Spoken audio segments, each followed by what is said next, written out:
morning everyone. Today is the 26th of December, so it's the second day of Christmas and I am at the Ferryhead airport and I am flying to Lisbon, Portugal.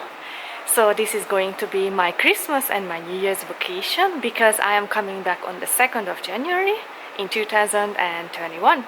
I am flying with Ryanair from Budapest to Lisbon, and then from Lisbon I will take the bus to go to Lagos, and from Lagos back to Lisbon, and then come back to Budapest.